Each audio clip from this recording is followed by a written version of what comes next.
என்னை ஆட்கொண்டவரும் நான் சேவிக்கிறவருமான ஆண்டவராகிய இயேசு கிறிஸ்துவின் நாமத்தினாலே அன்பின் வாழ்த்துக்கள்.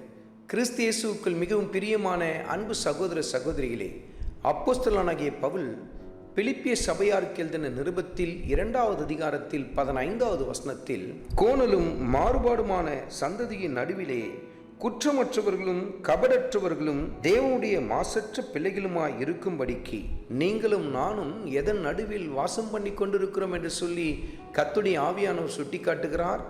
கோணலும் மாறுபாடுமான சந்ததியின் நடுவிலே நீங்களும் நானும் வாசம் பண்ணி கொண்டிருக்கிறோம் என்று சொல்லி கர்த்தருடைய ஆவியானவர் சுட்டி காட்டுகிறார்.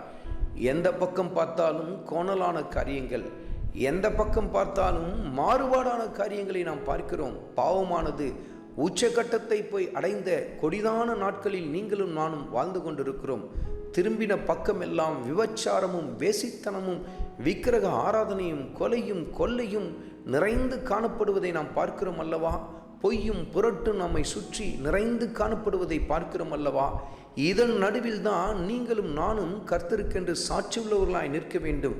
கோணலும் மாறுபாடுமான இந்த சந்ததியின் நடுவிலே நீங்களும் நானும் குற்றமற்றவர்களாய் மாசற்றவர்களாய் தேவனுக்கு பிரியமான பிள்ளைகளாய் நம்முடைய ஓட்டத்தை ஓட வேண்டும் என்று சொல்லி கர்த்தருடைய ஆவியானவர் சுட்டி காட்டுகிறார். இத்தனை பேர் இப்படி செய்யும் பொழுது நான் ஒருவன் மாத்திரம் எப்படி உத்தமனாய் இருக்க முடியும் என்று சொல்லி, அருமையான மகனே, அருமையான மகளே, உன் வாழ்க்கையின் தடுமாற்றத்திற்கு நீ சாக்குப்போக்குகளை சொல்லி உன்னையே திருப்திப்படுத்திக் கொள்கிறாயா? கோணலும் மாறுபாடுமான சந்ததியின் நடுவிலே நாம் வாழ்க்கையை வாழ்ந்தாலும் கர்த்தருக்கென்று குற்றமற்றவர்களாய் உத்தமர்களாய் தேவனை உண்மையாய் பின்பற்றுகிற பிரியமான பிள்ளைகளாய் நம்முடைய ஓட்டத்தை ஓட வேண்டும் என்று சொல்லி கர்த்தருடைய ஆவியானவர் சுட்டி காட்டுகிறார்.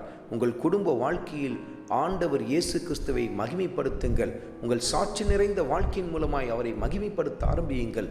உங்கள் வேலை ஸ்தலத்திலே உண்மையும் உத்தமமாய் ஆண்டவர் இயேசு கிறிஸ்துவுக்கென்று சாட்சி நிறைந்தவர்களாய் வாழ்க்கையை வாழ ஆரம்பியுங்கள். கர்த்தர் உங்கள் மூலமாய் தன் மகிமையை வெளிப்படுத்த ஆரம்பிப்பார்.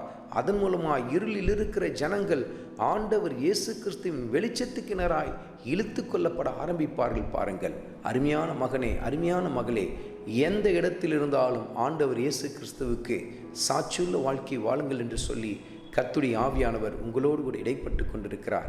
ஆண்டவராகிய இயேசு கிறிஸ்துவின் கிருபை உங்கள் அனைவரோடும் கூட இருப்பதாக. ஆமேன்.